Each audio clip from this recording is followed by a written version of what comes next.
अस्सलाम वालेकुम students, welcome to the new video. आज का जो टॉपिक है ना वो फर्स्ट ईयर की बुक से एक्वायर्ड इम्यूनोडेफिशिएंसी सिंड्रोम यानी एड्स के बारे में बड़ा इंपॉर्टेंट टॉपिक है।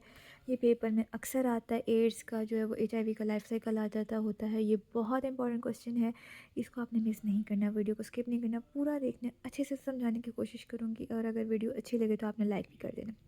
अच्छा, सबसे पहले जो वर्ड्स जो इस डिज़ीज़ है ना ये बहुत ख़तरनाक और बहुत ही अब कॉमन होती जा रही है।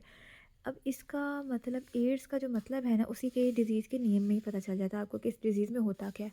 Acquired immune deficiency syndrome.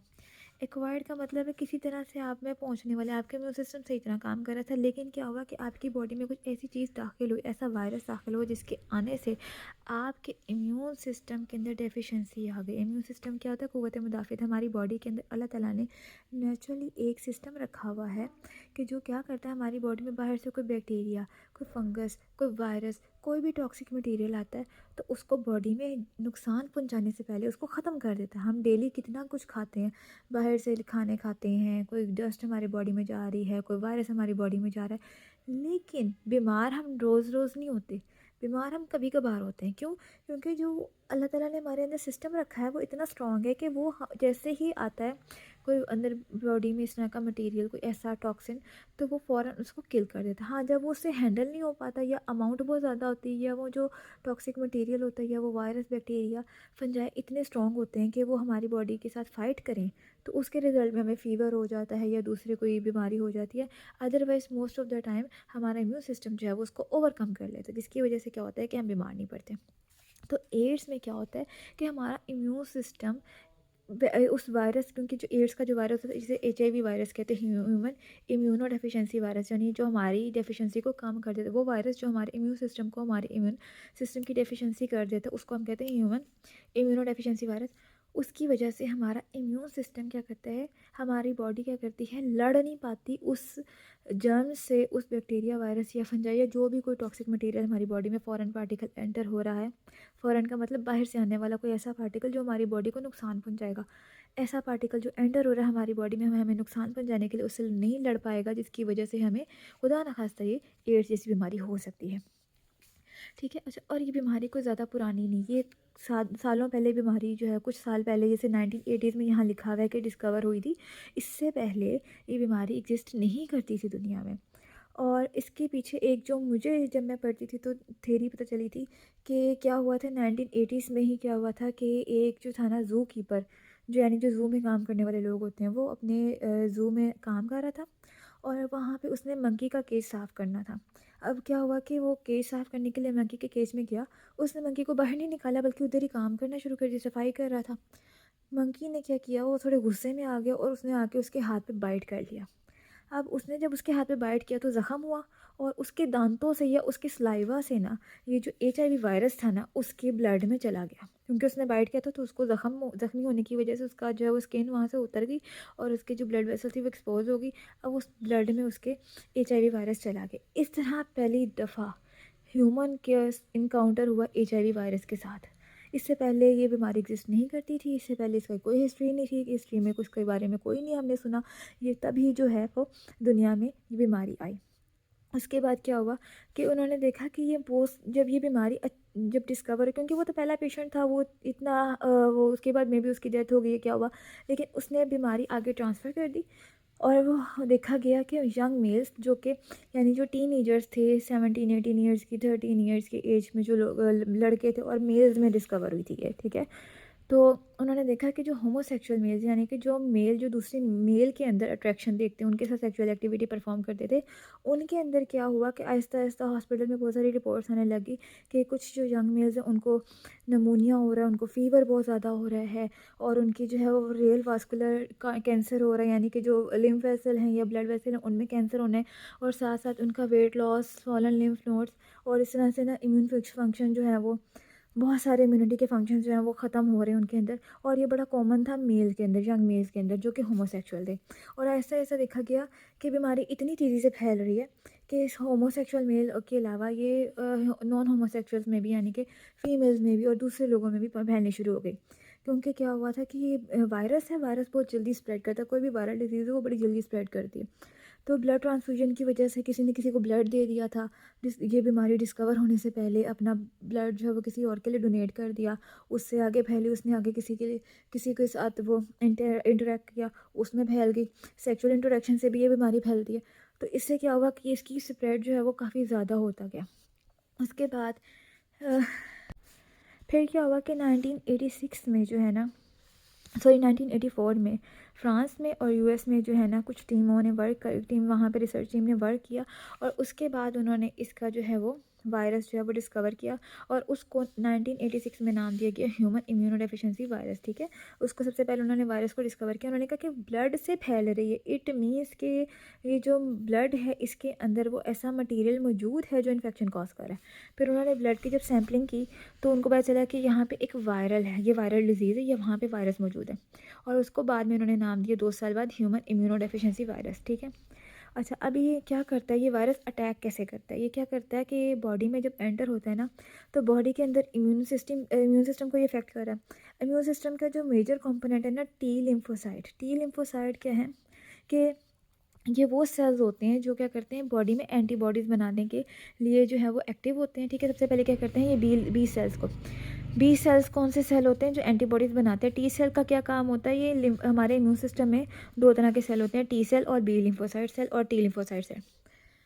जो टी लिम्फोसाइट होते हैं ना, अगर बॉडी में कोई बाहर से कोई फॉरेन पार्टिकल, कोई वायरस, कोई बैक्टीरिया, कोई फंजाई एंटर होता है, तो उसकी पहचान करना कि ये हमारी बॉडी का हिस्सा नहीं बल्कि बाहर से आने वाला कोई ऐसा मटेरियल है जो कि हमारी बॉडी के लिए नुकसानदेह हो सकता है, वो काम है टी लिम्फोसाइट का। जब ये सेल एक्टिवेट होते हैं, जब ये सेल एक्टिवेट होते हैं, फिर ये क्या करते हैं, ये बी लिम्फोसाइट्स को एक्टिवेट करते हैं, जिनका काम है एंटीबॉडीज़ बनाना उस वायरस, उस बैक्टीरिया, उस फंजाई के ख़िलाफ़। टी लिम्फोसाइट का काम है उसको पहचानना कि ये हमारी बॉडी का सेल नहीं है, बाहर से आने वाला कोई मटेरियल है, वो वायरस है, वो बैक्टीरिया है, वो क्या है, उसको पहचानना। और बी लिम्फोसाइट का काम होता है उसके अगेंस्ट एंटीबॉडीज़ बनाना। ठीक है, और मैक्रोफेजेस का काम होता है उनको खाना, वो बाहर से आने वाले जो टॉक्सिक मटेरियल है, जो फॉरेन पार्टिकल है, उसको खाना। मैक्रो मतलब बड़े, और फेजिस का मतलब है ये बड़े बड़े सेल होते हैं जो इम्यून सिस्टम के कंपोनेंट होते हैं, और इनका काम होता है कि बाहर से आने वाले सेल को खा लें, माइक्रोब को खा लें।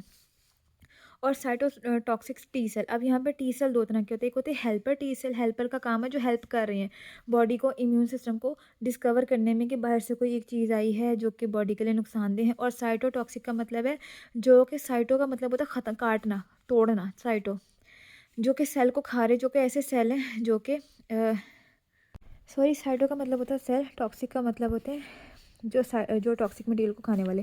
ये क्या करते हैं, इन्फेक्टेड सेल्स जो होते हैं ना, ये उन सेल्स को खाते हैं जो टॉक्सिक सेल्स जो इन्फेक्ट हो चुके हैं, और अब क्या है कि वो अगले सेल को इन्फेक्ट कर सकते हैं। यानी एक सेल है, उसके अंदर एक वायरस आ गया, अब वो सेल क्या हुआ, वो इन्फेक्टेड सेल है। अब वो क्या करेगा, उसमें से जो वायरस है वो अपना डीएनए जो है वो रेप्लिकेट करेगा, और आगे जो है वो अगले सेल में भेज देगा, उससे अगला सेल होगा, वो उसमें वायरस का डीएनए रेप्लिकेट करेगा। अब वो इन्फेक्शन क्या है, इस तरह फैलती जाएगी। तो साइटोटॉक्सिक सेल जो होते हैं, साइटोटॉक्सिक टी सेल, एक होते हैं हेल्पर टी सेल, एक होते हैं cytotoxic T cell. T cell की 2 टाइप्स होती हैं, साइटोटॉक्सिक और हेल्पर। जो आपकी बुक के अकॉर्डिंग, इसके वैसे 4 टाइप्स होती हैं, लेकिन आपकी बुक में सिर्फ 2 का डिस्कस किया हुआ है। तो जो साइटोटॉक्सिक टी सेल्स होते हैं वो क्या करते हैं कि ऐसे सेल जो इन्फेक्टेड हैं उनको खा लेते हैं ताकि मज़ीद इन्फेक्शन आगे ना फैले। और वैसे भी वो सेल डैमेज हो गए क्योंकि उसमें वायरस का जो डीएनए आ गया, इसकी वजह से वो सेल अब बेकार हो गए, इसलिए उसको खा लेते हैं, उसकी जगह नया सेल बन जाएगा। ठीक है, तो अब टी सेल ने क्या करना है, बी लिम्फोसाइट को एक्टिवेट करना है जो एंटीबॉडीज़ बनाएंगी। ठीक है, मैक्रोफेजेस को एक्टिवेट करना है जो कि उस आने वाले माइक्रोब को खा लेंगे, और साइटोटॉक्सिक टी सेल को करेगा एक्टिवेट, जिससे क्या होगा कि वो इन्फेक्टेड जो है वो सेल को जाके ख़त्म कर देंगे, जिससे इन्फेक्शन मज़ीद बॉडी में नहीं फैलेगी। तो अब क्या करेगा, इम्यूनो डिफिशिएंसी वायरस जो है, ह्यूमन इम्यूनो डिफिशिएंसी वायरस आके सीधा टी सेल को एक्टिवेट जो है वो टी सेल को किल करेगा। ठीक है, उसको ख़त्म करेगा। तो जब ये ख़त्म होगा तो बाकी वाले फंक्शंस भी ख़त्म हो जाएंगे, जिसकी वजह से क्या होगा, बॉडी जो है वो किसी भी इन्फेक्शन को रोक नहीं सकेगी, और बॉडी में इन्फेक्शन फैलती जाएगी, डिजीज़ फैलती जाएगी, और इम्यून सिस्टम और वीक होता जाएगा, जिससे क्या है कि डेथ जो है वो पॉसिबल है। अच्छा, अब इसका लाइफ साइकिल है। एक और बहुत इंपॉर्टेंट पॉइंट है कि जो HIV है वो होस्ट स्पेसिफिक है। होस्ट स्पेसिफिक का मतलब है जो कि सिर्फ अपने होस्ट के अंदर ही रेप्लिकेट करता है, ह्यूमन के अलावा किसी भी ऑर्गेनिज्म में, कैट में, डॉग में, रैट में, जैसे कि ये मंकी से निकला था ना, मंकी के अंदर इसने कोई डिज़ीज़ कॉज नहीं की, लेकिन इसने ह्यूमंस के अंदर आने के बाद ही डिज़ीज़ कॉज की। इसका मतलब है ये होस्ट स्पेसिफिक है, यानी जो अपना हमने पढ़ा है ना होस्ट के बारे में। होस्ट क्या होता है कि जिसके ऊपर कोई वायरस या कोई बैक्टीरिया आके या फंजाई आके अटैक करता है, उसके अंदर वो ग्रो करता है, उसके बाद फिर वो उसका जो है वो उसका डीएनए यूज़ करता है। तो होस्ट स्पेसिफिक का मतलब है कि ये क्या करेगा, बेशक ग्रो मंकी के अंदर कर रहा था, लेकिन इसने क्या किया, जब इसको अपना होस्ट मिला ह्यूमन, उसके अंदर आया, तो वहाँ पे आकर ही इसने इन्फेक्शन कॉज की। इसलिए ये होस्ट स्पेसिफिक है, ये अपना होस्ट चुनता है और उसी के अंदर ग्रो करता है, इसके अलावा किसी ऑर्गेनिज्म के अंदर ये ग्रो नहीं कर सकता। ठीक है, तो HIV जो है वो होस्ट स्पेसिफिक है। ये मंकी के अंदर मल्टीप्लाई तो हुआ, पर मंकी से जब ह्यूमन में आया तो तभी इसने जो है वो इन्फेक्शन कॉज की, इससे पहले उसने इन्फेक्शन कॉज नहीं की। अब यहाँ पे HIV का जो है ना वो स्ट्रक्चर दिखाया हुआ है, जो कि आपने जहन में रखना है। इसकी जो है ना जो स्ट्रक्चर है उसमें आप ये देखो कि बाहर सबसे पहले है प्रोटीन का एक इन्वेलप। ठीक है, इन्वेलप का मतलब है कि इसके ऊपर डबल प्रोटेक्शन है। एक तो इसका कैप्सिड है, प्रोटीन का कोट है जो इसके न्यूक्लिक एसिड के अराउंड है। ये इसका RNA, ये RNA वायरस है। ठीक है, इसका RNA ये है रिवर्स ट्रांसक्रिप्टेज। ट्रांसक्रिप्शन का जो प्रोसेस है उसमें होता है क्या है, सबसे पहले होती है ट्रांसक्रिप्शन, उसके बाद होती है ट्रांसलेशन। जो डीएनए होता है ना, उसने अगर कोई काम करवाना है, जैसे डीएनए ने कोई प्रोटीन बनानी है, उस प्रोटीन ने आगे जाके सेल एक्टिवेट करना है, जैसे T सेल है उनको, उनमें क्या होगा कि जो डीएनए होगा वो पहले एक RNA बनाएगा और RNA से फिर आगे प्रोटीन बनती है। ठीक है, लेकिन यहाँ पे क्या होता है, जब सेल साइकिल होती है इसमें ये सारा प्रोसेस होता है। यहाँ पे क्या है, यहाँ RNA है, अब जो इसका होस्ट है वो है ह्यूमन। ह्यूमन के जो है वो न्यूक्लिक एसिड जो है वो होता है वो डीएनए के अंदर होता है। ठीक है, अब इसका जो न्यूक्लियर जीनोम है वो इसका आरएनए की फॉर्म में है। ठीक है, और ह्यूमन का होता है डीएनए की फॉर्म में। अब आरएनए से डीएनए में कन्वर्ट होने में जो एंजाइम हेल्प करेगा इस वायरस की, वो है रिवर्स ट्रांसक्रिप्टेज। ट्रांसक्रिप्शन होती है तो डीएनए से आरएनए बनता है। रिवर्स हो जाएगा अगर ट्रांसक्रिप्शन का, तो क्या बनेगा, RNA से DNA। इसलिए इस एंजाइम को कहते हैं रिवर्स ट्रांसक्रिप्टेज। जहाँ पे एज लग जाए ना किसी वर्ड के आगे, इसका मतलब होता है ये कोई एंजाइम है। ये इस बात की निशानी होती है कि कहीं पे भी एंजाइम का नाम आता है ना, जो नाम के एंड पे ASE लिखा होगा, एज, इसका मतलब होगा कि ये कोई एंजाइम है। रिवर्स ट्रांसक्रिप्टेज यानी वो एंजाइम जो ट्रांसक्रिप्शन को रिवर्स कर देगा, RNA से DNA बना देगा, ताकि क्या हो कि वो ह्यूमन के DNA के अंदर फिट हो जाए। और फिर क्या हुआ, DNA का पार्ट बनने के बाद जो प्रोटीन बनेगी वो न्यूक्लियस जो वायरस की होगी वो प्रोटीन बनेगी, ह्यूमन की प्रोटीन नहीं बनेगी। ठीक है, तो ये इसका RNA है, ये रिवर्स ट्रांसक्रिप्टेज है। ये आई होप कि आपको समझ आ गई हो इसकी, और अगर नहीं आई तो मैं इसके बारे में और डिटेल से वीडियो बना दूँगी, आप मुझे बता दीजिएगा। उसके अराउंड क्या है, प्रोटीन का एक कोट है। ठीक है, ये एक कोट काफ़ी नहीं था, इसलिए इसके एक और उसके अराउंड इसकी प्रोटेक्शन के लिए एक और इसके अराउंड एक कोट है प्रोटीन का, जिसको हमने कहा इन्वेलप। जब प्रोटीन के दो कोट हो जाए ना, किसी भी मेम्ब्रेन, किसी भी ऑर्गेनेली या किसी भी ऑर्गेनिज्म के अराउंड दो कोट हो जाए ना, किसी भी आउटर कवरिंग हो जाए, उसको हम इन्वेलप कहते हैं। ठीक है, जैसे न्यूक्लियर का भी हमने पढ़ा था, न्यूक्लियस इन्वेलप होता है कि इसमें डबल मेम्ब्रेन होती है।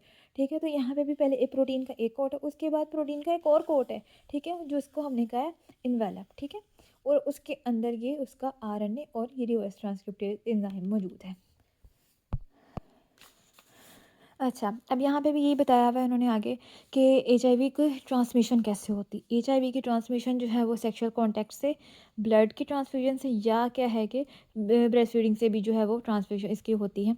और अगर किसी हॉस्पिटल में ये पेशेंट है HIV का, तो अगर वहाँ पे जो डॉक्टर्स होंगे उस पेशेंट को ट्रीट कर रहे होंगे, उसके सलाइवा उसमें चांसेस है कि वो कफ़ करे, क्योंकि इसमें नमूनिया भी होता है, फीवर कफिंग वगैरह बहुत ज़्यादा होती है, तो उसमें चांसेस है कि उसके सलाइवा के ज़रिए या उसकी जो है वो कफ़िंग के दौरान क्या हो कि कुछ जो है वो ड्रॉपलेट्स निकलें और वो उसमें वो वायरस मौजूद हो जो कि डॉक्टर को इफ़ेक्ट कर दें। इसलिए आपने देखा कि पहले कैंसर के बारे में भी ये सोचते थे लोग कि कैंसर हाथ में लाने से या एक दूसरे की कफिंग से फैलता है। कैंसर ऐसे नहीं फैलता। कैंसर तो बॉडी के अंदर खुद ब खुद वो ये होता है कि हमारा इम्यून सिस्टम वीक होने की वजह से जो है वो कैंसर जो है वो फैलता है, हमारी बॉडी को अपने ऊपर ही अटैक करना शुरू कर देती है। HIV के अंदर क्योंकि एक वायरस इन्वॉल्व है, तो वायरस जो है वो बड़ी जल्दी ट्रांसमिट होता है हाथ मिलाने से, किसी के साथ इंटैक्ट में आना, टच में आने से, ड्रॉपलेट गिरने से, इस तरह की जो चीज़ों से जो है वो वायरस बहुत जल्दी फैलता है। तो जो HIV है उसमें ये होता है कि डॉक्टर्स को भी, जो जिस पेशेंट को डॉक्टर देख रहे होते हैं, चांसेस होते हैं कि वो डॉक्टर भी इफेक्ट हो जाए। ठीक है, इसलिए यहाँ पे हाइजीन का बहुत ज़्यादा ख्याल रखना पड़ता है। इसके अलावा अगर जो है वो सिरिंजें हम लोग एक पेशेंट की दूसरे पेशेंट को लगा देंगे तो उससे भी एचआईवी फैल जाएगा। इस तरह से अगर किसी के बर्तन जूठे बर्तनों में खा लेंगे, उसमें एचआईवी का अगर पेशेंट होगा, उसके जूठे बर्तन जो होंगे उससे, उसके जूठे बर्तनों से बाकी लोगों को भी फैल सकता है। तो एचआईवी की जो वैक्सीन है वो अब फाइनली डिस्कवर हो चुकी है, बन चुकी है, और वो 2001 में उन्होंने ह्यूमन के ऊपर इसका ट्रायल भी स्टार्ट कर दिया कि ह्यूमन को दे सकते हैं कि नहीं दे सकते हम उनको, इसका कोई साइड इफ़ेक्ट तो नहीं है। साउथ अफ्रीका में उन्होंने ये ट्रायल स्टार्ट कर दिया और सक्सेसफुली इन्होंने बता दिया कि ये ह्यूमन के लिए जो है ये सेफ़ है। अब आ गया इसका लाइफ साइकिल। अब इसका है लाइफ साइकिल, ठीक है। सबसे पहले क्या होगा, जो अभी मैंने टी सेल्स का बताया आपको, जो हेल्पर टी सेल्स होते हैं ना, इनके अंदर क्या होता है, क्या मैकेनिज़्म होता है, किस तरह से वो ये चेक करते हैं कि ये हम सेल हमारी बॉडी का है या बॉडी के बाहर से है, कोई फॉरेन पार्टिकल है, कोई टॉक्सिक मटेरियल है। उनके पास होते हैं CD4 रिसेप्टर, ये रिसेप्टर का नाम है, ठीक है। जो इनकी सेल मेम्ब्रेन के ऊपर जो है ना एक रिसेप्टर मौजूद होता है, उसको हम कहते हैं CD4 रिसेप्टर। अब ये जो HIV है ना, ये क्या करता है, कोई भी टॉक्सिक मटेरियल होगा ना वो CD4 रिसेप्टर साइड के ऊपर आके पहले अटैच होगा, ठीक है। कोई भी पार्टिकल आता है वो इस साइड पे आके, जब भी कोई सेल के, अच्छा सेल के ऊपर जो है ना एक रिसेप्टर साइड होती है, कोई भी सेल होता है उसके ऊपर एक रिसेप्टर साइड होती है। रिसेप्टर का मतलब है वो हिस्सा जिसने क्या करना है, बाहर से किसी सिग्नल को रिसीव करना है। रिसेप्टर का मतलब रिसीव करने वाला, सिग्नल रिसीव करने वाला, ठीक है।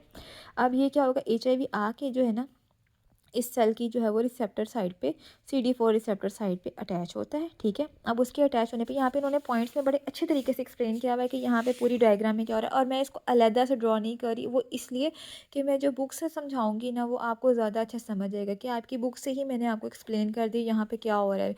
समटाइम्स ऐसा होता है टीचर्स आपको बुक पे समझाए ना तो आपको वो याद रहता है कि इस पॉइंट पे ये बात हुई थी, इस बात उन्होंने यहाँ पे ये कहा था, यहाँ पे हम अलहदा से पॉइंट्स बनाएं तो वो एक अलग पिक्चर माइंड में आ रही होती है। सबसे पहला पॉइंट जो है यहाँ पे है, तो पहला स्टेप है अटैचमेंट, एंट्री एंड अनकॉइलिंग। इस पॉइंट पे बताया जा रहा है कि जो वायरियन कहते हैं ऐसा वायरस जो इन्फेक्शियस हो, ठीक है, उसमें प्रोटीन भी मौजूद हो और उसके अंदर उसका जो है वो जेनेटिक मटेरियल भी मौजूद है। कम्प्लीटली इन्फेक्शियस जो एंटिटी होती है उसको हम कहते हैं वायरियन, ठीक है।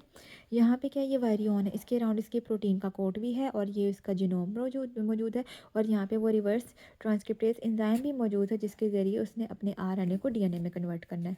तो यहाँ पे क्या हुआ, सबसे पहले वो आके अटैच हुआ, अटैच होने के बाद उसने सेल को एक सिग्नल भेजा, सेल ने क्या किया कि यहाँ से उसके लिए एंट्री के लिए जगह बनाई, और फिर क्या हुआ, यहाँ पे उसने अपने आप को अनकॉइल किया।